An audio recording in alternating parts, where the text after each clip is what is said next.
আম দিয়ে তৈরি করা পিঠাটা যখনই ভাজবেন এটা আমের গন্ধে চারিদিকে মৌ মৌ করবে। উপরটা মুচমুচে আর ভিতরে নরম ফুলকো।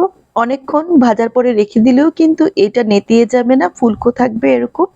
খুব ফুলের মতো দেখতে হবে। আর এটা ভাজতে মাত্র দুটো উপকরণ লাগবে, চালের গুঁড়ি আর আম।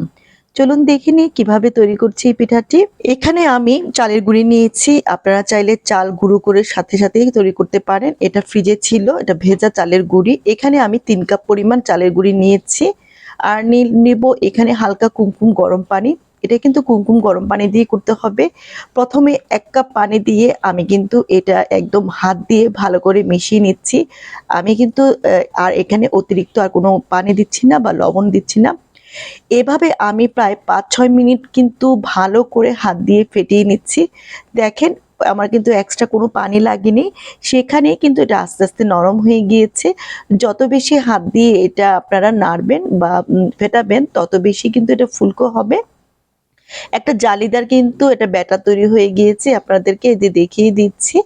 পরবর্তীতে আমি আবার আরেকটু পানি দিব, যেহেতু এটা ভিজিয়ে রাখবো আর চালের গুঁড়ি যেহেতু একটু ভিজিয়ে রাখলে পিঠা কিন্তু ভালো হয়।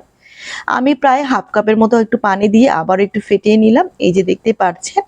আমি পরবর্তীতে যেহেতু আম দিব তাই পানি পরিমাণ এখনো একবারে বেশি দিইনি। এখন আমি 1 ঘন্টার মতো ভিজিয়ে রাখবো বা ঢাকা দিয়ে রাখবো এখন, বা বেশিও রাখতে পারেন। প্রায় 1-1.5 ঘন্টার পরে দেখেন একটু কিন্তু পানি উঠেছে। আমি এখন একটা হুইস্ক দিয়ে এটা ভালো করে আবারও ফেটিয়ে নিচ্ছি, বা যেকোনো চামচ দিয়ে এটা করা যেতে পারে। আমি যেভাবে দেখিয়ে দিচ্ছি এভাবে কিন্তু অনেকক্ষণ মানে একটু আবারও 4-5 মিনিটের মতো এভাবে ফেটিয়ে নিবেন এই পানির মধ্যেই। তো ভালো করে ফেটানোর পরে দেখবেন যে এটা কিন্তু আরেকটু পাতলা হয়ে আসতে পারে। আমি যেহেতু ভিজিয়ে রেখেছিলাম তাই চালটা কিন্তু একটু ভেজানোর পরে পানিটা যতটুকু দিয়েছিলাম তাটা পুরোটাই টেনে নিয়ে গিয়েছে। এই জন্য চালের গুঁড়ি ভিজিয়ে রাখলে পিঠা কিন্তু ভালো হয়। এখানে ভালো করে ফেটিয়ে আবার আমি এটা রেখে দিলাম। যেহেতু আম দিয়ে বানাবো তাই এখানে আমি মিষ্টি আম নিয়েছি। এখানে 3টি আম নিয়েছি। আমগুলো ভীষণ মিষ্টি। এগুলো ছোট ছোট করে কেটে নিয়েছি কারণ আমি এটা ব্লেন্ড করব। ব্লেন্ড করার সময় আমি কিন্তু আমের সাথে 1/3 কাপ পরিমাণ চিনি দিয়েছি, যেহেতু একটু পিঠাটা মিষ্টি হলে ভালো লাগে। তো আমি এখন ব্লেন্ড করার সময় কোনো পানি দেইনি, শুধু চিনি দিয়ে এই আমটা ব্লেন্ড করে নিয়েছি। আর এখানে দিলাম সামান্য পরিমাণ লবণ, আর দিয়ে দেব গুঁড়া দুধ। এখানে প্রায় 2 টেবিল চামচের মতো গুঁড়া দুধ দিয়েছি। এই গুঁড়া দুধ দেওয়ার কারণে কিন্তু পিঠাটা কিন্তু অনেক মজা হয়, টেস্টে আসে। চাইলে এলাচের গুঁড়োও দিতে পারেন, কিন্তু আমি এখানে গুঁড়া দুধ দিয়েছি। এখন ভালো করে এই হুইস্ক দিয়ে কিন্তু অনেকক্ষণ আমি আবার একটু মিশিয়ে নিয়েছি। যেহেতু একটু পাতলা হয়ে গিয়েছে, এর মধ্যে আমি প্রায় হাফ কাপ পরিমাণ দিয়ে দিলাম ময়দা। চাইলে আটাও দিতে পারেন, তবে ময়দা আমি দিয়েছি, আমার ঘরে যেহেতু ছিল তাই ময়দা দিলাম। ময়দা দেওয়ার পরে কিন্তু একটু ঘন হয়ে গিয়েছে।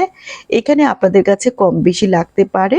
যদি পানি ব্যবহার লাগে অবশ্যই পানি দিবেন। তো ব্যাটারটা আপনাদেরকে দেখিয়ে দিচ্ছি কেমন হবে। পিঠা যেহেতু ডুবো তেলে বানাবো তাই আমি তেলটা ভালো করে গরম করে চুলার আঁচটা কমিয়ে রেখেছি। এখন আমি সেই চামচে করে দিয়ে দিলাম একটা ব্যাটার। তো এখন প্রথমটাই দেখেন আমার এটা কিন্তু সুন্দর ফুলকো হয়েছে। যখন একটু উপরের দিকে উঠবে একটু উপর দিয়ে এই খুন্তি দিয়ে একটু উপর দিয়ে তেল দিয়ে দিলে এটা কিন্তু অনেকটা ফুলে যায় সাথে সাথে। এমনভাবে এটা ফুলেছে, এটা কিন্তু উল্টাতেই চাচ্ছে না। দু পিঠই খুব সুন্দরভাবে ফুলে উঠেছে। তেলের পিঠার কিন্তু এরকমই হয়, দু পিঠ যখন ভালো করে ফুলে তখন এটা উল্টোতে চায় না। এই যে একটা পিঠা আমি কিন্তু তৈরি করে দেখিয়েছি, আবার আরেকটা পিঠা কিন্তু তৈরি করে দেখাচ্ছি।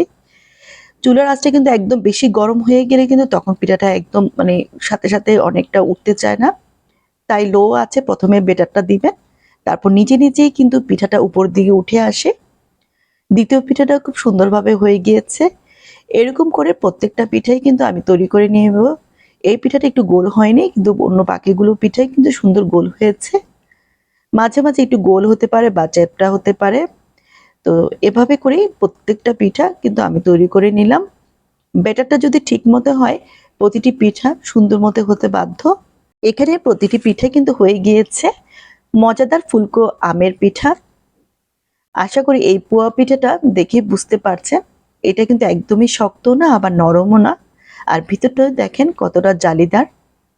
এভাবেই আপনাদের পিঠাগুলো সবগুলো এরকম হবে, ফুলকো জালিদার।